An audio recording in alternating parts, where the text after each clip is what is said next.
So now it's time for the most important part of the painting, which of course isn't painting. It's removing the paint.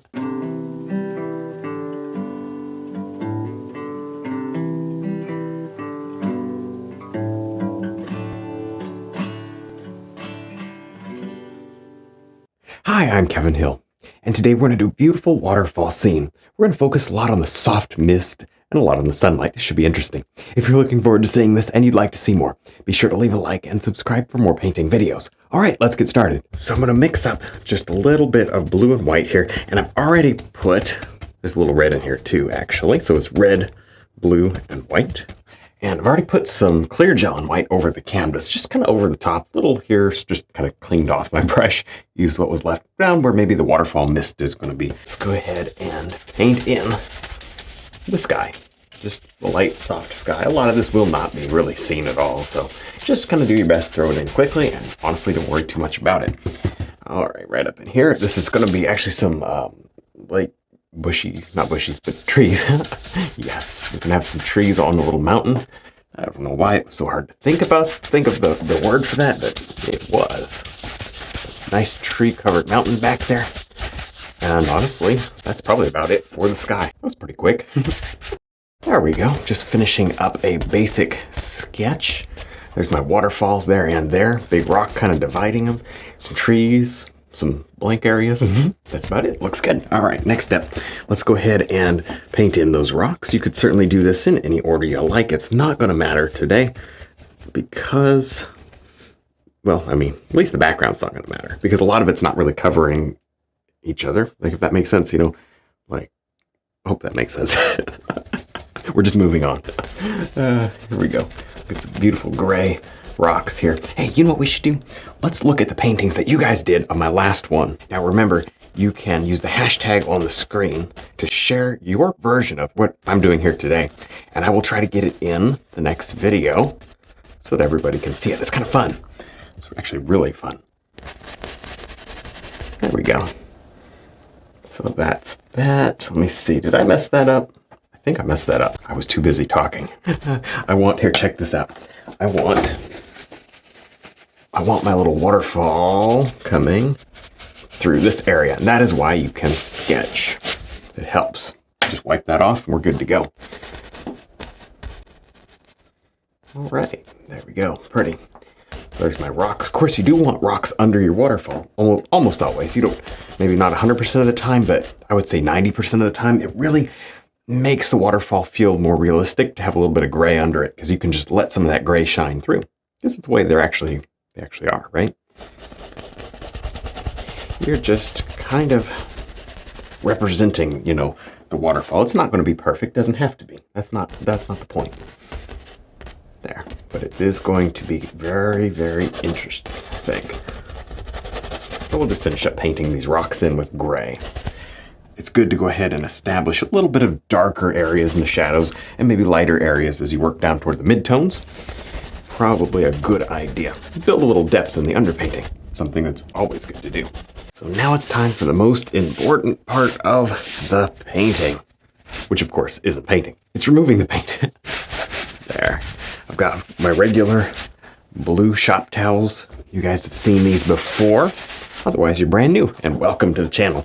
You should subscribe because we do a lot of shop towels around here. But anyway, we're just getting rid of all of the slippery wet paint that's going to cause all of those problems when we go to highlight. Have you ever been oil painting and, you know, had the highlight not come off, but instead the underpainting comes off and onto your highlight brush? Yeah, we don't like it when it goes that direction. So this will help a lot with that. Now, up in this area, I think maybe just mush. I want mainly just a bushy tree over here, kind of an autumn colored tree.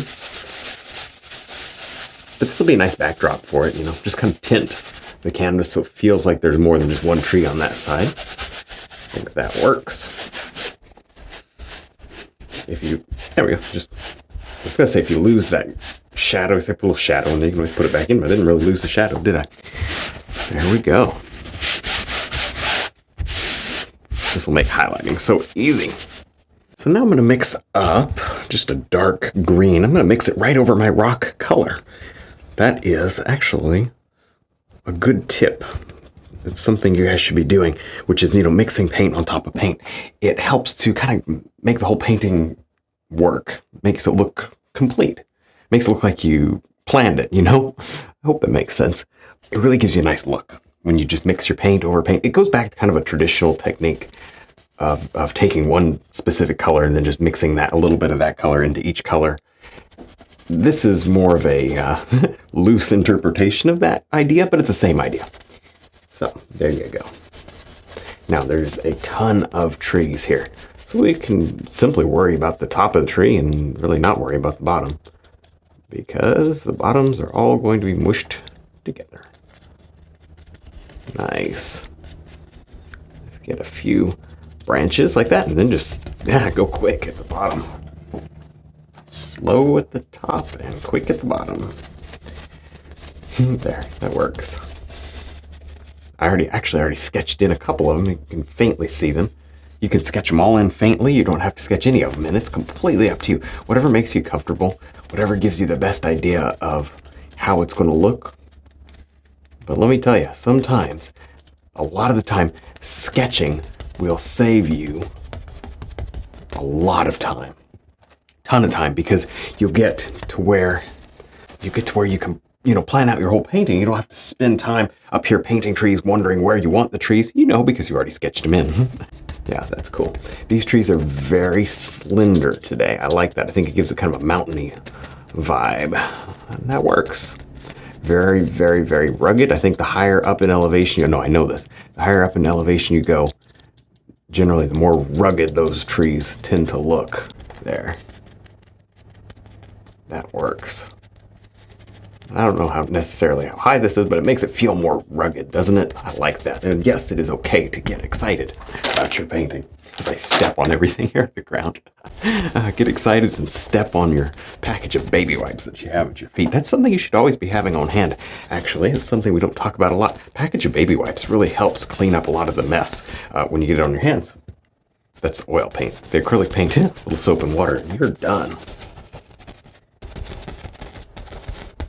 Now, we are going to put a little detail in these back mountains, so save room for that. You may not want to paint trees all the way up. I just want to get these big ones in for the most part. Maybe we'll sort of save some of those for later.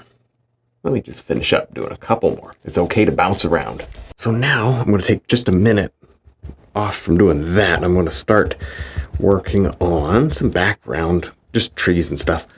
This is something we really probably should have done before the evergreens, but I wanted to paint evergreens. I got excited. So we'll just paint these in now. It doesn't really matter, but you might end up having to go back and paint in an extra evergreen limb. So this is no big deal. So don't ever let anybody give you a hard time about doing your painting out of order. You do it in any order that you like. It's just not that big of a deal. There we go. Yeah, just tapping. Honestly, there's not much paint there, so just a quick light tap and then a scrub to blend it is good. You definitely keep those. Talking too fast. You definitely want to keep these bottom edges very, very soft. It will make it look more distant. Not too much texture either. As we learned from our palette knife painting last week, definitely go check it out if you haven't already after you're done watching this. We've learned, that texture is a big component of making things look far away or close. More texture, toward the foreground. Of course, in that painting there was texture everywhere, but you still put more in the foreground. There. Yeah, this is super, super subtle, but it works. Just make sure your shapes are different. Have a few different colors, and honestly, that's probably about all you need. Yes. Here, we can take this tree and turn him into background. We'll just repaint it later. Excellent. Now, it would not be a bad thing, actually. It would not be a bad thing to have a little, here's just some blue and white that was already kind of just laying around. Let's use this. And it wouldn't be a bad thing to, too much. You ever get it to where it looks perfect on the palette and it looks completely wrong on the canvas? Happens, doesn't it? Yes. So what we'll do is we'll put a little purple in there. Hey, listen, you have two things that can happen when you do something wrong. Either you laugh about it or you get frustrated about it. I suggest just laughing about it because it's more fun.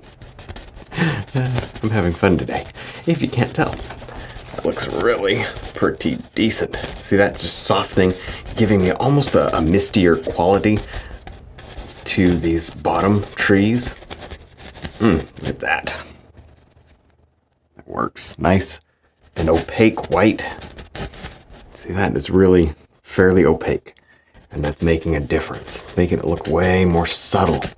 I like that. I like that paired with the green. I think it really works with the yellow-green. Yeah. Honestly, that's just our background. Depending on how well you do your background, you may want to let certain areas show while you cover other areas with trees. It just depends. Once you get this in, you can kind of figure, hey, I don't like this spot. Just cover it up with a tree. Super simple. So there we go. We're taking off the shop towel. And we've got a nice, can you see that? A nice imprint of those trees. That is great. I like to reuse these. You can just wipe your brushes. Of course, in showing you, of course, and I should have just put the palette down, but now I got all my hands a little messy. All right, that looks good. Anyways, I like to reuse those, just wipe my brushes on them. And I'm going to touch right up here and just show you. You can, like, if you look closely, you can smudge it, but it's very, very thick. Hear that? It's very sticky, very thick. Okay, so that makes a difference. That matters. So we are ready to go. I got my baby wipe right there. All right, let's see here. Let me do a quick waterfall. We're just going to get the waterfall established here. No big deal. I think just a nice quick blue and white and maybe a touch of red to kind of make that blue-gray. Really, it's a purple, but there's so much white that it kind of looks great. All right. Yeah, here we go.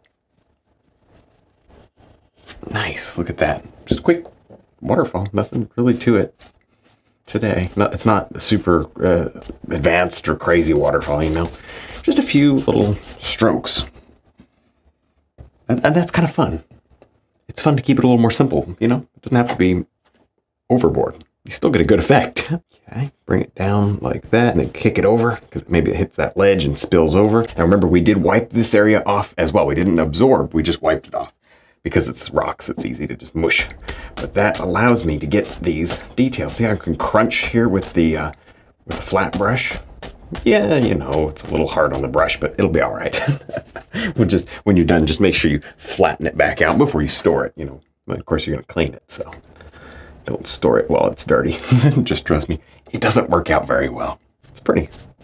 Hands going all sorts of different ways. You got to have fun. So now I'm going to tap my 2-inch brush. Oh, I got to get some more white into a little bit of white. Okay, that looks pretty decent. We're going to just attempt to kind of paint in some of our mist right now.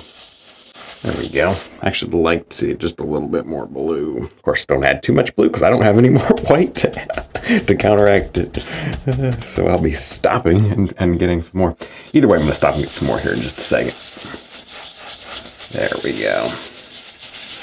Oh, you know what? Actually, right in there doesn't even count because we have some land, but that's okay. We do need it against the land, so we'll go right up here with it. Hey, that's why you got to have a plan. Well, you don't have to. Well, it helps to have a plan.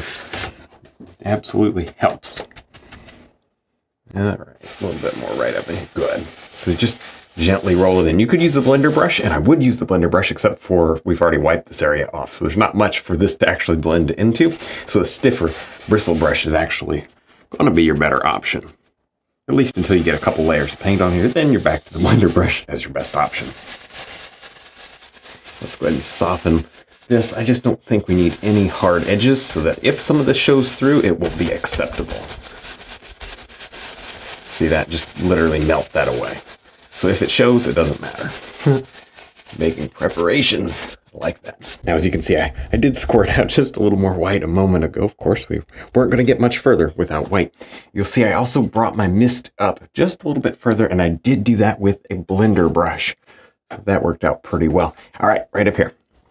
Let's go ahead and start carving in a little highlight.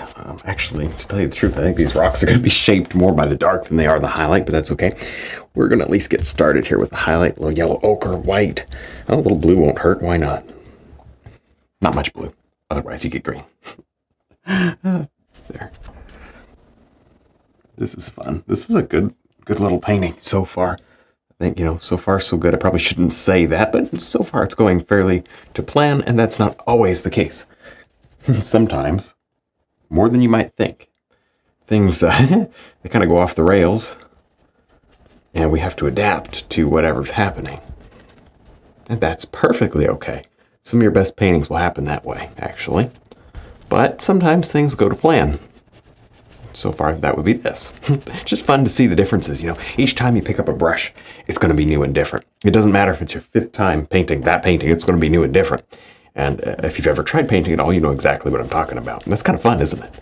I like that. It's just more interesting. Anything could happen. It could be a surprise. And that's cool. I like that. All right. I guess I should pay more attention to the brush than I should to you over there. I can't help it. It's fun. I saw a lot of good comments, actually. You guys seem to really be enjoying this, the new camera there. So that's cool. I like being able to talk to you. See, that light's coming across like that. And like I said, I think, I think the shadows are going to be more of the thing that really makes this pop.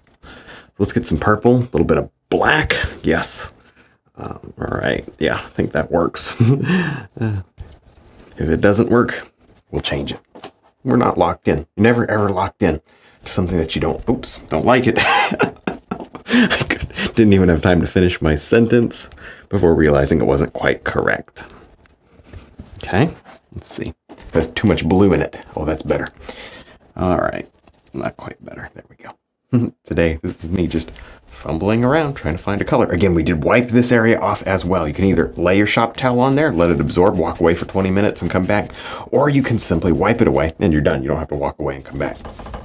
It's whatever you feel like doing. Does not really matter, except for, you wouldn't want to wipe trees necessarily. You'll probably end up mushing them too much. It just depends. Really depends on what it is or where it is in the painting and what you've got around it. So now I've got kind of a soft orange color mixed up with the fan brush. And also you can see I took just a minute to scrape off, wipe off, and then kind of reset my palette just a bit. The reason that I did this right now, it's actually kind of important because I was working with all those brown tones on the palette, all those green tones. When I transitioned into the orange, I didn't want it to become muddy. So that helps. It is not a bad thing to stop and reset your palette from time to time. Now, you may be wondering why we're using a fan brush. Well, because it's so fast. Now, of course, we're not going to just leave it like this because it looks like you stamped it in with a fan brush. We don't want that. We want it to look like, well, we really don't want it to look like anything. We don't want people to say, oh, you painted that with this brush. It's better to kind of hide your trail, I guess is a good way to say it, or hide your footprints. I don't know what you would say, but the point is you don't really want people to know. You just want them to appreciate the actual painting. So the point in saying all of that is that we are going to come back and use a detail round to kind of mess this area up. Literally just mess it up, make it look better that way. All right, that's enough. But before we continue on to the next colors, I'm actually going to go over to the other side and paint in another tree because I got this color on my brush. This is easy because there's virtually nothing back in this background for it to mix with. Oh, that's going to be so pretty. This one's fairly large, and maybe I don't care for it being that red. Maybe I want a little less red, so I'll add more yellow to it. See this? And there you go. So you can add any amount of different variation that you would like to see there. Just nice, honestly, just nice and bright. Bright and beautiful. Not a bad idea. Even though there's not much paint in the background, it's not a bad idea to go ahead and wipe off your brush before reloading it each time.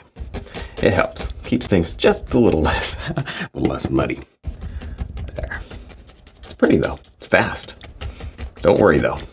We'll be doing comma strokes in just a minute. All right, I definitely should have painted this tree in first. Sometimes doing it out of order doesn't always cause any problems. Sometimes it does. I should have.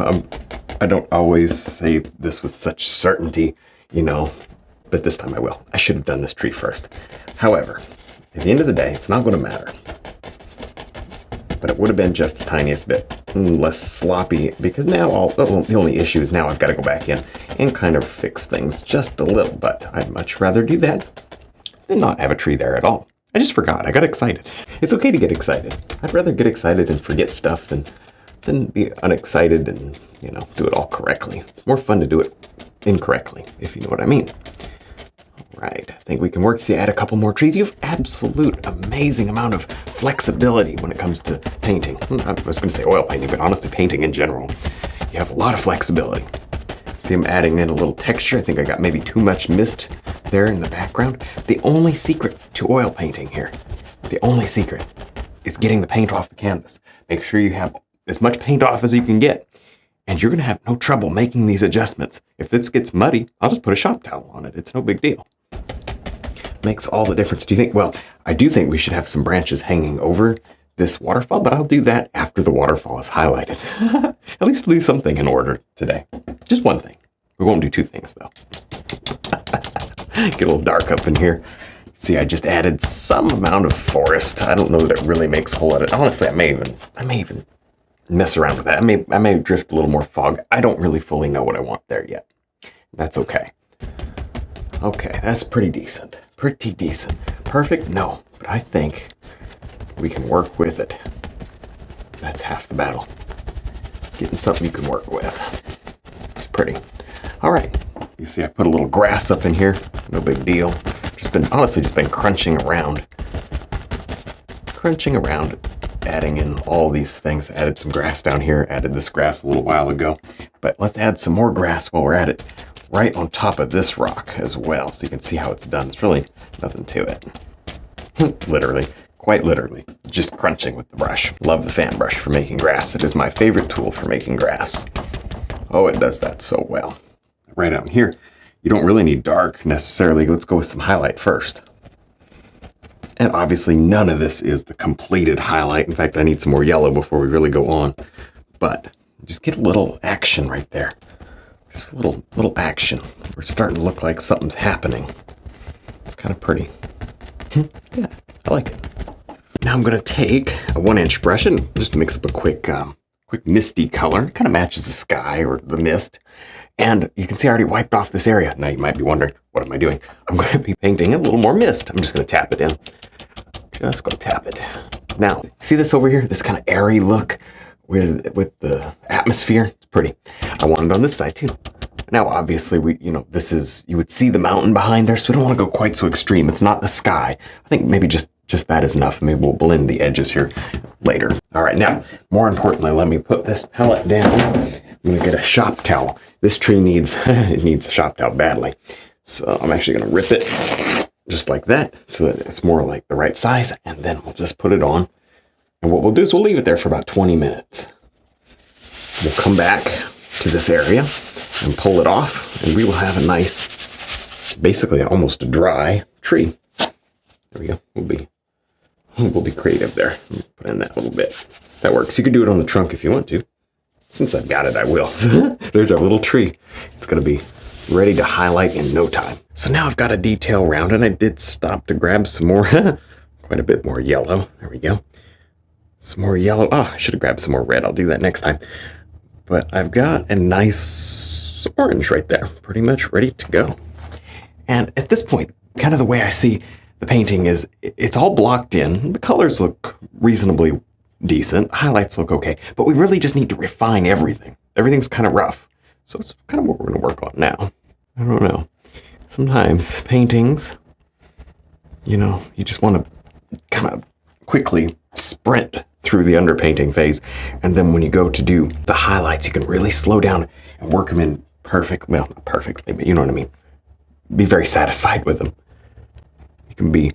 You can be kind of creatively dissatisfied with your underpainting, with the plan of going back and really dialing it in with the highlight.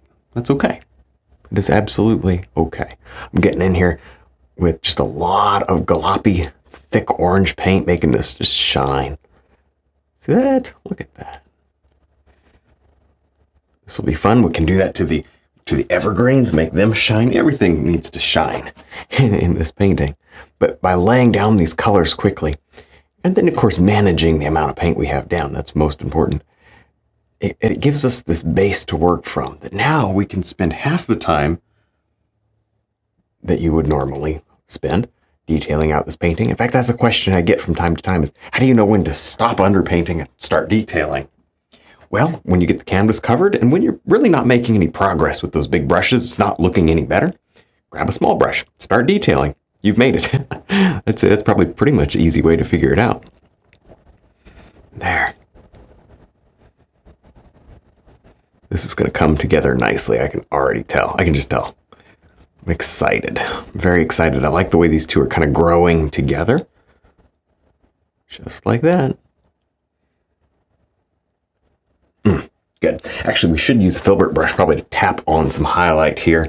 And before we do that though, before we get carried away, let's just stay on this side of the painting and let's get us a nice, beautiful, bright yellow on this particular tree right here. I'm going to leave the left side fairly soft. It'll give me a better, I think just a better look. I like it. I like the idea of it kind of misting, going off into the mist. We may or may not try some of that on that side. Probably not. Probably not, but we could if we want to. We could.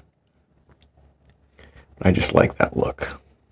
Now I'm just going to pull off this shop towel. It's been here for a little bit now, so you can see it's stuck on there. That lets you know it's pretty good and dry. All right, actually see a little line there where we hit the two, but that's fine. All right, we can at this point just go ahead and let's see, highlights coming across like this. Gotta keep that in mind. It's easier to come up here and just go, ooh, let's highlight, but let's highlight on this side. It'll look better. But this is going to feel almost completely dry. In fact, let me just test here.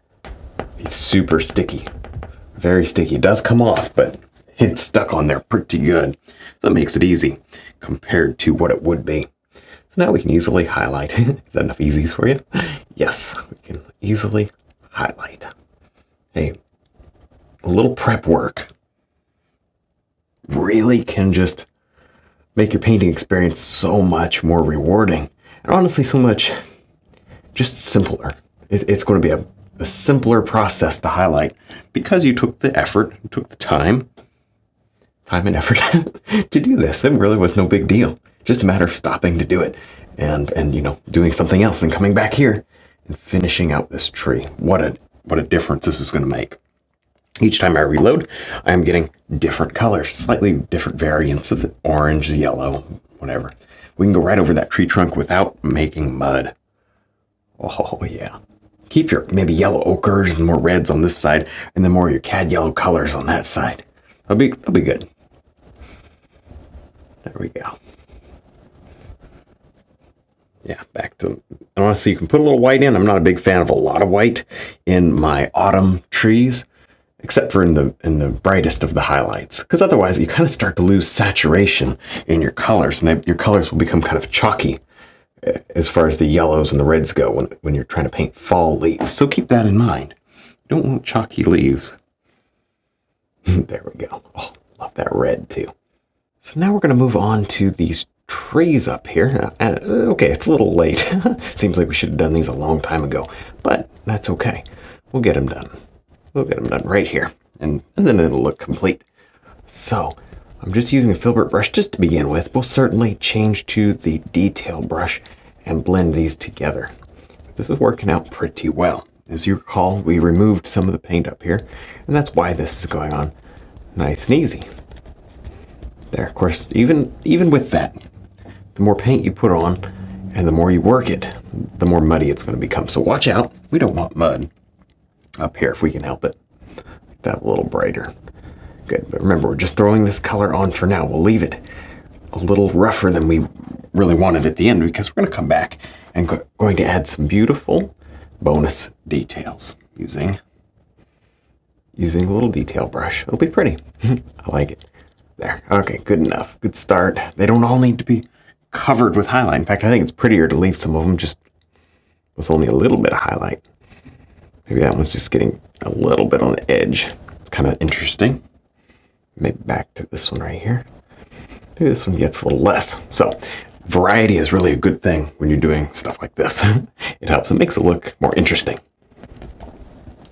Now, as far as detailing it is concerned, we'll just grab the little detail round and work on just a few interesting branch shapes. There. Just as simple as that. It really is pretty straightforward, and it's fun. It's straightforward and fun. And just a few brush strokes can make all the difference. Don't skip on these. Don't skip out on these couple of brush strokes because they make a huge impact. And it's totally worth it because then you'll be more likely to do it. It is pretty easy to say, oh, I'm done with those trees, but give them a little more effort with a smaller brush and watch what happens. Good things happen. As long as you don't overwork them. And then bad things happen. There, just kind of breaking up this tree a little bit. I went back, messed around with the tree a little, and as you can see, decided we need a better shape, and that is completely okay. There's no worries, you know? You can change the shape of things any way you like. But once you do change the shape of something like this, it's important to get back here with your orange tones, and without creating mud if possible, and create a better edge. See that? It doesn't take very much, just a stroke or two, just to help define that edge a little better. Otherwise, it looks like you came in and painted things a little bit out of order, or it looks like you went back in and made a repair. So there you have it. Make sure you're prioritizing those edges when you are done. But that kind of gives you an idea how to do this. It's really, really, really easy when you have a dark background like that. Super easy. If you're going to do it over something like a blue sky, it's not quite as easy. In fact, I think I added a little darkness up in this tree as I was working on it, just because I felt like it needed it. It was too bright behind it. I wanted it to be darker. It fits better with the painting. Makes more sense. So there you have it. Looks pretty decent. We can work with that. All right, now what we need to do here. Let me grab a small brush, and this is just a little flat brush. We need to finally just add a little sparkle. Very carefully. We don't want to create mud here. Excellent. Now, too much of a good thing is not a good thing. So, be subtle here. Be very, very subtle. I like the way that this is looking for this particular painting today. I like the way it's looking without highlight. So don't go adding so much highlight. At least I'm going to try not to add so much highlight that it changes the way it looks too much. On yours, you may want more. You may need more. It just completely depends on... Wow, we really don't have anything but an underpainting up there. It just depends on what you feel like you need. The light's coming across like that, but it doesn't mean that some light wouldn't spill over that edge. You know, the sun's up shining down. Maybe that would probably be a little bit right here. So that would probably be shaded there, but we might be able to get a little bit right there. Ooh, right over. Good. Ooh, don't hit it too many times. It'll just melt right away. But this gives you a really decent effect pretty quick and easy. Again, just watch it that you don't overdo this. So now I'm going to just drop in some liner brush grass and details. Doesn't have to be just grass only. This is super, super easy, and it gives a great effect right over this blank area. See, it's easy because there's nothing to go over. It's like one layer of paint there. There we go. Look at that. So what you can do is take advantage of the fact that there's not much there. And anything you do is going to show up real well. So put in some of these dots. It's amazing what just a few dots with a liner brush can do for your painting. You wouldn't think it would be able to do much, but oh, it can. There. Look at that. Isn't that interesting? Oh, I like this. I like trying to make my paintings as interesting as possible. Remember to thin your paint down pretty good. You know, if it's not flowing properly, you probably need to thin it down. That's the trick to it. But after this, we'll probably just toss in some limbs. I can do a couple limbs. It's quick and easy to bounce back and forth if you'd like to do that. Or you can do all your grass at once and then go back and do your limb. It just depends on, honestly, whatever you want to do. But there you go. All right, well, I think we're done. I had a lot of fun. I hope you did too. Don't forget to check out our website, DVDs, and brush line. Thanks for watching.